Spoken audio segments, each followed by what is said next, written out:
By this time, all reached Zeal's house. Hansi and Pearl were surprised to see so many fruit trees. Coconuts, bananas, jackfruit, papaya, betel nut, so many kind of trees. Pearl said, "We used to see only one kind of tree there, the date palm, because it is the only one that can be grown in the desert." ये सब बातें करते सब झील के घर पे पहुंच गए। हैंसी और पल को सरप्राइज हो कि यहाँ पर इतने सारे ट्रीज हैं, वो भी फ्रूट्स के, जैसे कि coconut, banana, jack fruit, papaya, betel nut. Betel nut मैंने आपको बताया था, जो सुपारी होती है, पान में यूज़ करते हैं खाने के लिए, पान में वो यूज़ की जाती है सुपारी, उसको बीटल नट बोला जाता है। यहाँ पर बहुत बहुत सारे ट्रीज हैं। There are so many different kinds of trees. किसने बोला? पल ने बोला। We use to see only one kind of tree. अब डेजर्ट एरिया में क्या दिखाई देता है? सिर्फ डेट पाम ट्री दिखाई देता है, क्योंकि वहाँ पे डेजर्ट एरिया है, तो ये सब ट्रीज वहाँ पे ग्रो नहीं होते हैं, सिर्फ डेट पाम ट्री ही वहाँ पे ग्रो होता है। ये हमको पल ने बताया। Nice gifts and photographs. अब फोटोग्राफ्स और गिफ्ट्स के बारे में देखेंगे। After they had met everyone, जब वो सबके साथ मिले, Neeta aunty unpack their bag. Neeta aunty ने अपने सारे बैग्स खोले। They had brought gifts for everyone, वो सभी के लिए गिफ्ट्स लेके आए थे। They gave dates for everyone to ईट।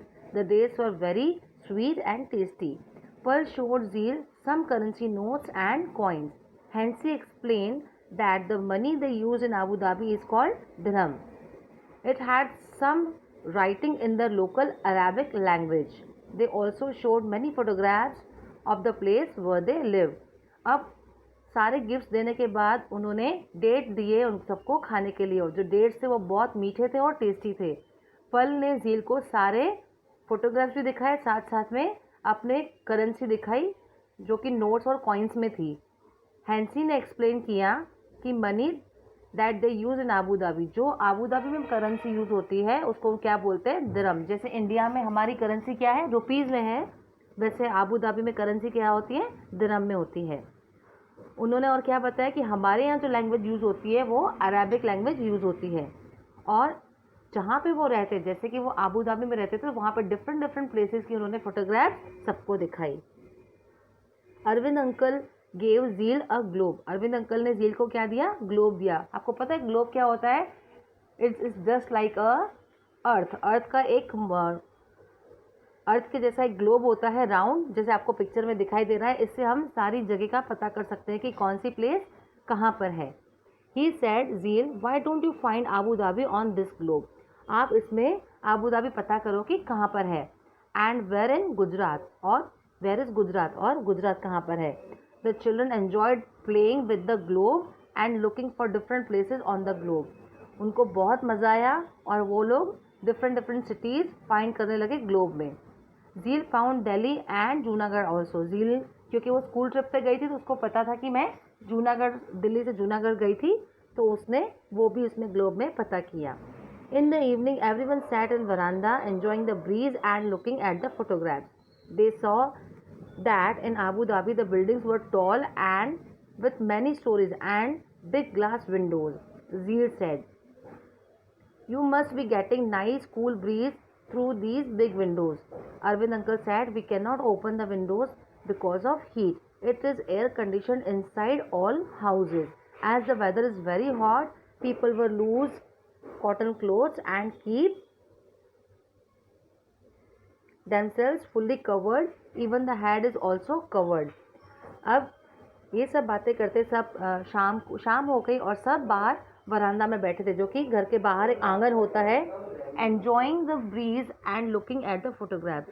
सब ठंडी ठंडी हवाएं एंजॉय कर रहे थे और फोटोग्राफ देख रहे थे।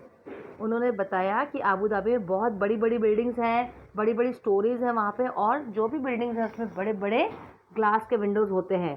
तो झील ने बोला, आप तो बहुत एंजॉय करते हो कि वहाँ पे ठंडी ठंडी हवा।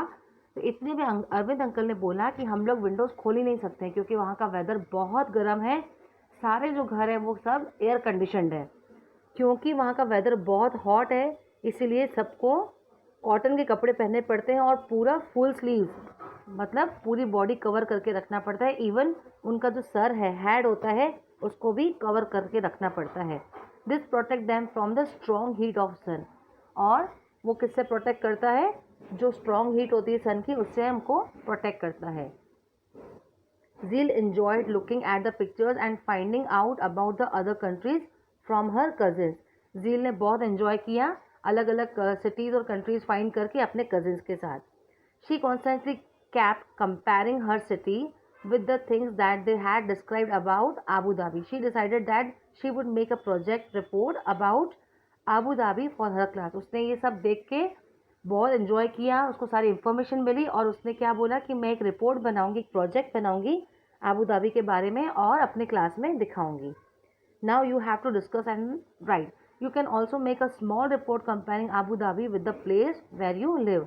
अब आपको क्या करना है, आप छोटा सा रिपोर्ट बनाना है आबू धाबी और जिस प्लेस पे आप रहते हो. जैसे कि हम गुजरात में रहते हैं और आप चाहो तो पिक्चर्स भी दिखा सकते हैं, जैसे the climate and the weather, the trees and plants, the traffic on the roads, the common food items, clothing of people, different kind of buildings, the language. जैसे कि हमने सब डिस्कस किया कि वहाँ पे लैंग्वेज कौन सी बोली जाती है. हम अपनी कंट्री जैसे हम गुजरात में रहते हैं तो हम कौन सी लैंग्वेज यूज़ करते हैं, इस तरह से आपको कंपेयर करना है और लिखना है.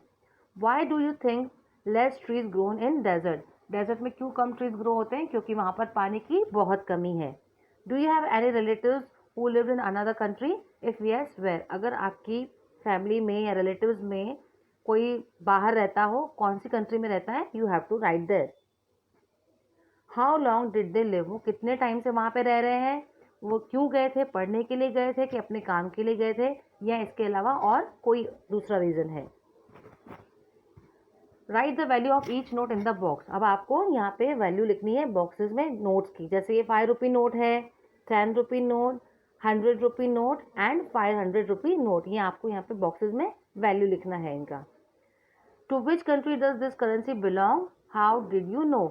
हमारे पास जो भी नोट्स होते हैं हमको कैसे पता चलता है कि ये कहाँ की करेंसी है? तो वहाँ पर वो नोट पे उस कंट्री का नाम होता है. जैसे हमारे इंडिया में महात्मा गांधी की पिक्चर होती है और ऊपर लिखा होता है रिजर्व बैंक ऑफ इंडिया, तो इंडिया, तो ये हमारे इंडिया की करेंसी है. तो इस तरह से हमको पता लगता है. Whose picture can you seen on the notes. तो हम महात्मा गांधी के पिक्चर्स देखते हैं. Take a 10 rupee note and observe it carefully. How many language can you see on the note. आपको 10 रुपी का नोट लेना है और आपको बताना है कि यहाँ पे कितनी लैंग्वेजेस में लिखा हुआ है. तो 15 लैंग्वेजेस में लिखा होता है. ये 10 रुपीज़ का आप नोट्स को टर्न करोगे तो वहाँ पर आपको दिखाई देगा कि 15 लैंग्वेजेस लिखी हुई है. ठीक है, यहाँ पर ये फ्रंट है, हमको बैक में दिखेगा कि वहाँ पे 15 लैंग्वेजेस में लिखा हुआ है. Right the name of the bank given on the note, that is reserve bank of India. अब यहाँ पे आपको ये कॉइन्स मैच करने हैं.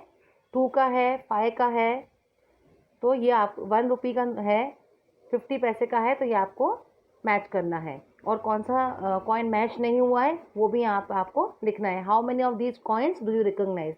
तो वी रिकॉग्नाइज 1, 2, 5 एंड 50 पैसा.